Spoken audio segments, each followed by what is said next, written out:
you wear a gun, you're in law enforcement. They don't really treat you like one of them. But anyway, that's a different story. Customs had been my community for over 25 years, and it was gone, suddenly gone. I had developed colorectal cancer the year before that, had surgery for that, thank God.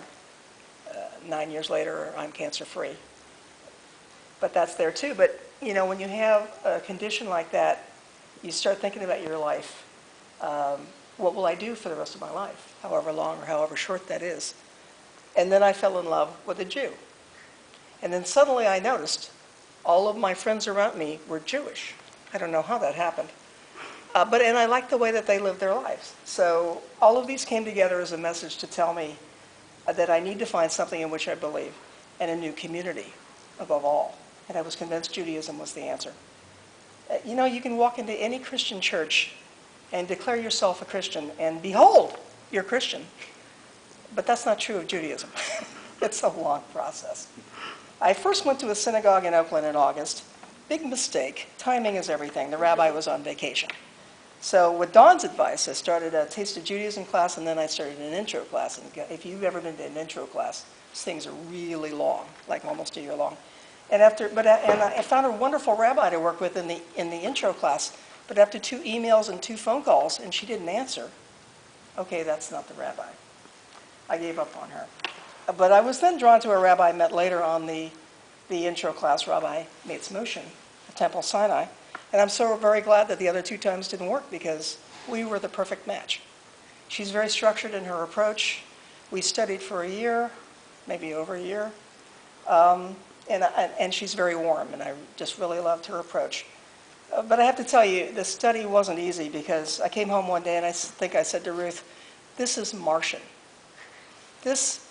I've never heard this stuff before. Hebrew words, ordinary Jewish words, they're out of this world. Never heard of them before.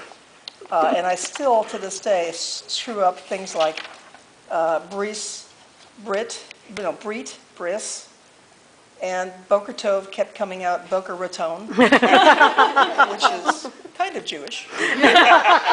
But persistence helps, and I think Scott mentioned something about repetition, and that is huge. I have huge memory difficulties, and anybody who worked with me in customs knows that I always kept a notepad in my pocket so I could write everything down and refer to it later. And the whole Jewish immersion thing is a constant notebook. I joined Temple Sinai, which has been terrific. But I can't tell you how many times I've been called sir in my daily life. In fact, it happened so many times at the Oakland Coliseum that I actually wrote them a letter, an email actually, asking them to please have training for your staff, because the staff would stop in the doorway. No, sir, you can't go into the women's restroom. And, I'm wearing an A's jacket. It's like 40 degrees at the Coliseum. And, with a hat on, I guess who knows what I look like, but I think I can figure it out at this point. I'm 60-something years old. But Temple Sinai doesn't have that problem. I'm not suggesting that they do. There may be assumptions about who I am, people who look like me, but they're not expressed here, which I actually really appreciate, at least not publicly. But that said, I also have to say that I found it difficult fitting into Temple life. I'm sure I'm oversimplifying things, but I see most people falling into 3 camps.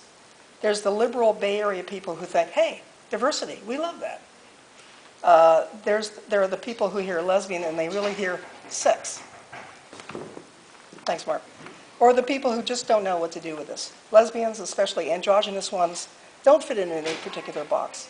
And people want to categorize people very badly. As for the sexual part, I have to tell this one story. I was a new Jew and attending High Holy Day services out of state at a synagogue in another state. And I had volunteered to help out at the door. Hi, Lisa. Hi. I was out to people there, had my partner with me. And during the break, the older man I was working with at the door volunteered to tell me about the lesbian experience his wife had in great detail. Oh my God.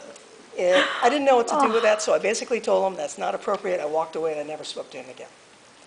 Believe it or not, that experience still bothers me to this day. I think people, particularly some men, don't know how it affects women when you sexualize them.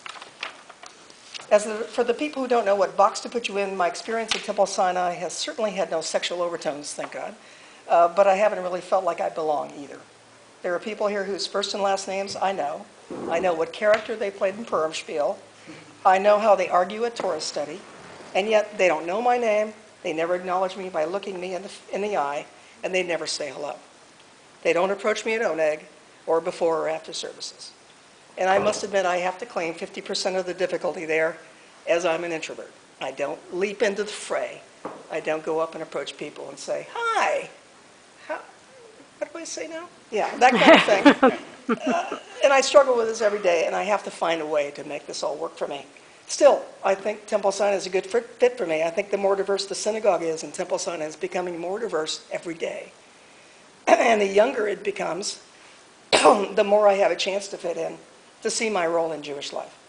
And one addition to this, Ruth and I were married in 2007 in the old chapel here, which is actually a lot of really good memories.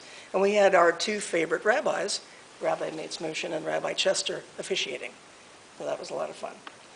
And I think it's important to give back to Judaism because it's giving as well as taking, and you're part of the community.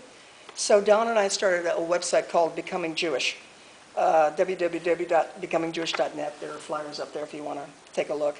We talk about the resources available in the Bay Area to those interested in Judaism, a book resource list, what events are going on locally. We post blog entries on various topics from our Jews by Choice readers. We also have statements from readers on their conversion experience with the rabbis in the Bay Area. So if you're looking to convert, that's a great resource for you. I'd like to thank those who helped me on this journey, those who are still helping me, Don Kepler, Susan Krause, very much, and of course my sweetie Ruth. You can't take this journey by yourself. Talk to Dawn, talk to a rabbi, make yourself known, and they'll help you. They're very welcoming. Thank you.